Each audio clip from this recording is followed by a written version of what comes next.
Oke, baiklah Bapak Ibu Saudara, salam sejahtera bagi kita semua. Selamat kita berjumpa kembali di channel Paulus Pinontoan Tirayo di program Setiap Hari Bersama dengan Yesus. Saat ini saya akan menemani Bapak Ibu Saudara dalam beberapa waktu ke depan.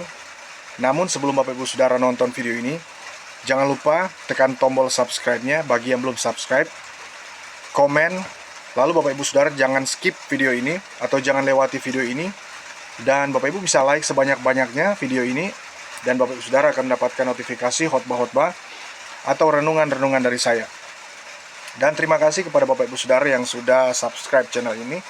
Semoga channel ini makin berkembang berkat dukungan atau support dari Bapak Ibu Saudara dimanapun berada.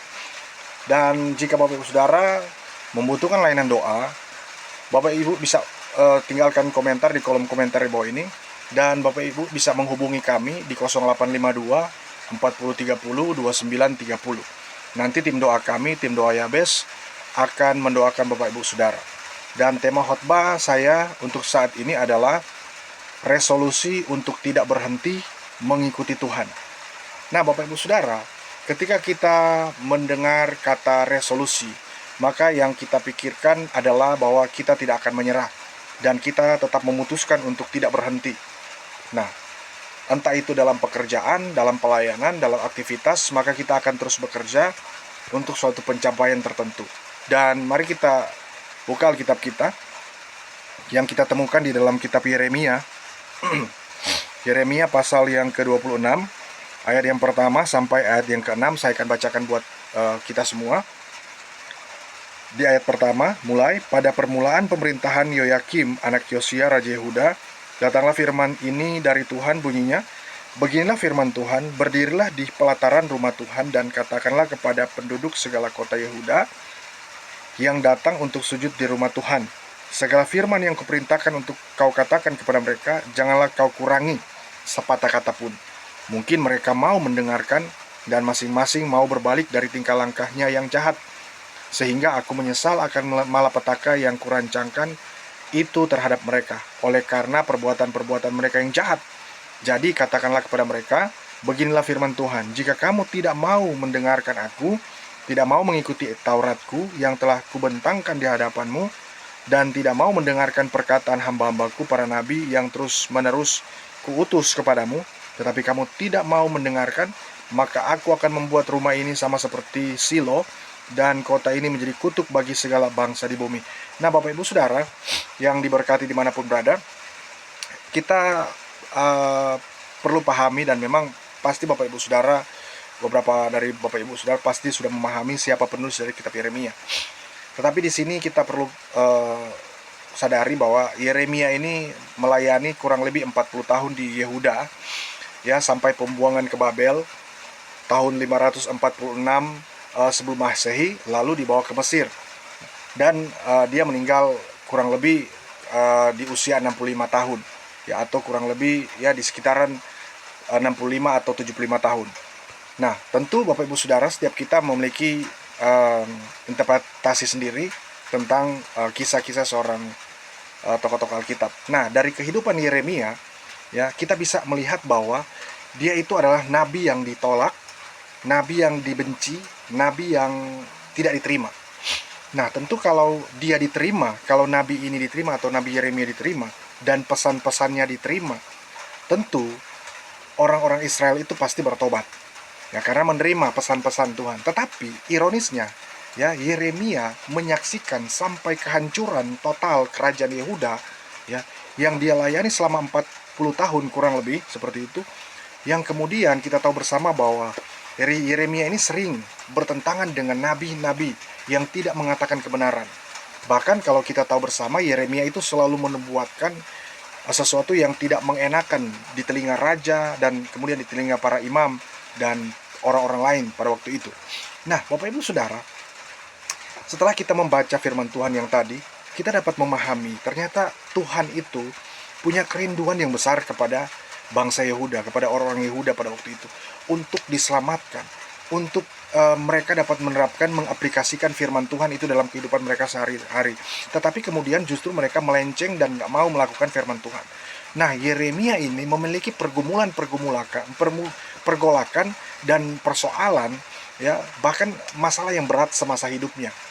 Ya, mulai dari sejak dia menjadi sebagai seorang nabi, ya, dia merasa dia sangat mudah. Sehingga kalau kita perhatikan di ayat-ayat sebelumnya di di Yeremia di pasal yang pertama itu, dia mengatakan bahwa Tuhan Allah dia itu tidak pandai bicara, dan kemudian itu dia masih muda. Dia mengatakan bahwa dia masih muda. Nah, kalau kita lihat di sini, Yeremia bahkan sampai mengalami hal yang tidak mengenakan secara manusia, secara flesh daging. Dia ditekan dan dianiaya, dia dipukul, lalu kemudian dia dipasung, ya, nggak tanggung-tanggung, ya, di atas rumah Tuhan. Nah, di sini terjadi pemberontakan orang-orang, ya, yang sebenarnya mereka dipilih Tuhan justru menyakiti hati Tuhan. Bahkan nabi-nabi yang diutus Tuhan selalu mereka aniaya dan mereka pukuli. Nah, sampai Yeremia ini dihukum mati. Bahkan kalau kita lihat Yeremia ini adalah, kalau bisa kita perhatikan bahwa Yeremia ini bisa diindikasikan sebagai nabi peratap, ya. Kenapa? Karena dia harus berada di sumur yang berlumpur, yang tidak ada air, Bapak Ibu Saudara, ya. Ya, sebagai hukuman, di mana dia pada waktu itu menyampaikan firman Tuhan yang tidak sama sekali mengenakan bagi pendengar waktu itu. Nah, kemudian kalau kita lihat di dalam kitab Yeremia pasal 38 ayat 4, di situ adalah ucapan dari Yeremia dan mengakibatkan sesuatu yang, atau mengakibatkan hukuman yang ada di kerajaan waktu itu. Di situ disampaikan ayat yang keempat dari pasal 38, firman Tuhan katakan bahwa maka berkatalah para pemuka itu kepada raja, baiklah orang ini dihukum mati, sebab sebenarnya dengan mengatakan hal-hal yang seperti itu, maka ia melemahkan semangat prajurit yang masih tinggal di kota ini dan semangat segenap rakyat maksudnya. Sungguh orang ini tidak mengusahakan kesejahteraan untuk bangsa ini, melainkan kemalangan.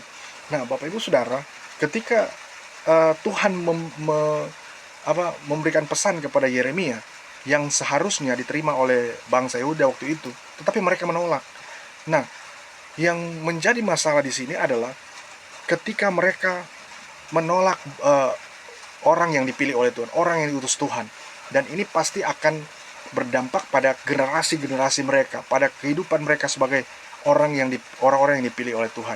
Dan ini pasti, Bapak Ibu Saudara, kalau kita tidak mendengar apa kata firman, maka akan ada konsekuensi dalam kehidupan kita. Nah, di sini Bapak Ibu Saudara, ada beberapa cara agar kita mengalami resolusi untuk tidak berhenti mengikuti Tuhan.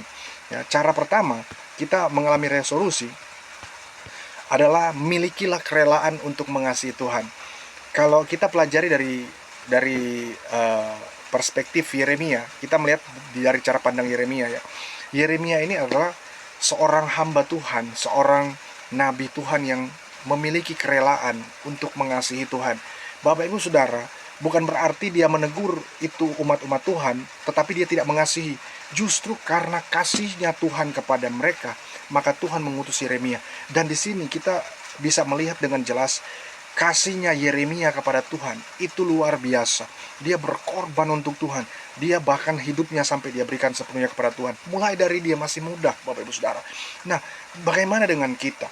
Dalam kehidupan kadangkala kita itu ya, sekalipun Tuhan tidak menuntut banyak, tetapi setidaknya kita mengasihi Tuhan. Nah, dalam hal ini kita tahu cara kita, ya, cara untuk agar supaya kita tidak mengalami resolusi, ya, untuk tidak berhenti mengikuti Tuhan.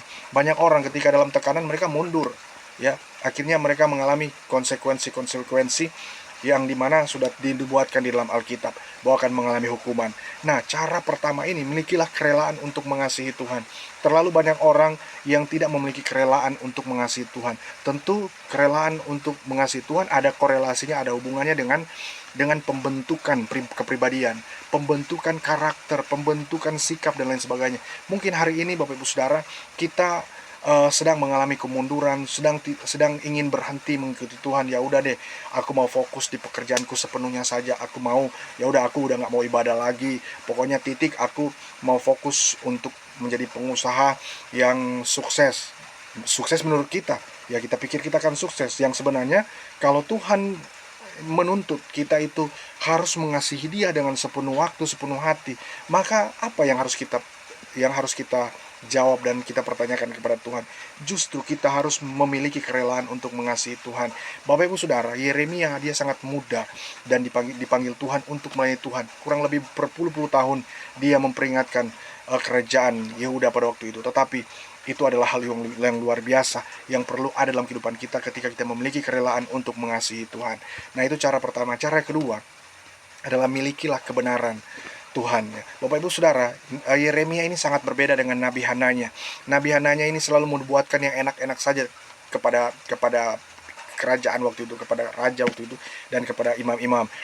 Dia bertujuan untuk menghibur, bertujuan untuk menyenangkan hati mereka dan lain sebagainya.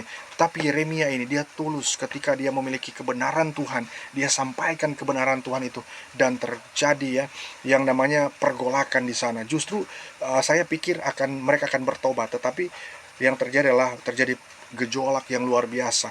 Ironisnya banyak orang menolak dia, dan pada akhirnya ya Tuhan harus menghukum mereka dengan berada di pembuangan. Nah, cara yang ketiga agar supaya kita mengalami resolusi untuk tidak berhenti mengikuti Tuhan adalah kita miliki komitmen. Hari-hari ini Bapak Ibu Saudara, milikilah komitmen.